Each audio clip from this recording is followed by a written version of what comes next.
किसी गांव में एक साहूकार रहता था जिसके घर में अनंत वस्त्र और धन की कोई कमी नहीं थी, परंतु उसकी स्त्री बहुत ही कृपण थी। किसी कसी बिछाती को कुछ नहीं देती, सारे दिन घर के काम काज में लगी रहती। एक समय एक साधु बृहस्पतिवार के दिन उसके द्वार पर आए और भिक्षा की याचना की। स्त्री उस समय घर के आंगन को लीप रही थी। इस कारण साधु महाराज से कहने लगी कि महाराज, इस समय तो मैं घर लीप रही हूँ, आपको कुछ नहीं दे सकती। फिर किसी अवकाश समय आना। साधु महात्मा खाली हाथ चले गए। कुछ दिन के पश्चात वही साधु महात्मा आए, उसी तरह भिक्षा मांगी।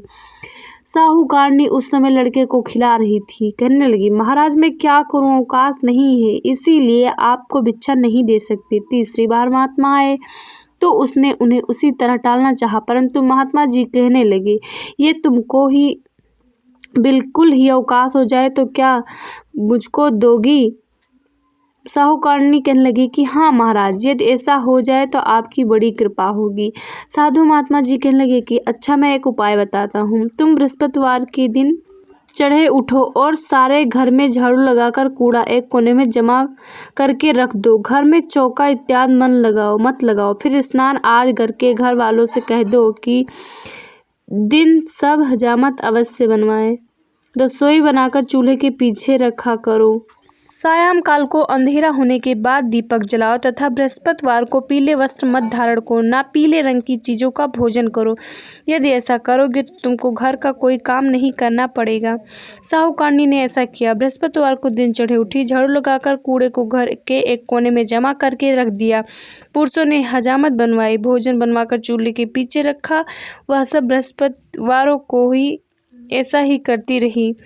अब कुछ काल बाद उसके घर में खाने का दाना न रहा। थोड़े दिनों बाद महात्मा फिर से आए और भिक्षा मांगी, परंतु सेठानी ने कहा, महाराज मेरे घर में तो खाने को अन्न नहीं है, आपको क्या दे सकती हूँ? तब महात्मा ने कहा कि जब तुम्हारे घर में सब कुछ था तब भी कुछ नहीं दे सकती थी, अब पूरा अवकाश है तब भी कुछ नहीं दे रही हो, तुम क्या चाहती हो वो कहो। तब सेठानी ने हाथ जोड़कर कहा कि महाराज, आप कोई ऐसा उपाय बताओ कि मेरे पहले जैसा धन धान्य हो जाए। अब मैं प्रतिज्ञा करती हूँ कि अवश्य में आप जैसा कहेंगे वैसा ही करूँगी। तब महात्मा जी बोले, बृहस्पतिवार को प्रातः काल उठकर स्नानास निवृत्त होकर घर को गौ के गोबर से लीपो तथा घर के पुरुष से हजामत न बनवाओ।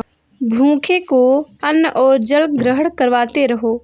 ठीक सायं काल दीपक जलाओ। यदि ऐसा करोगी तो तुम्हारी सब मनोकामनाएं पूर्ण होंगी और बृहस्पतिवार जी की कृपा हमेशा बनी रहेगी। सेठानी ने ऐसा ही किया और उसके घर में धन धान्य वैसा ही होगा जैसा पहले थे। इस प्रकार भगवान बृहस्पति जी की कृपा अनेक प्रकार के सुख भोग कर दीर्घ काल तक जीवित रही।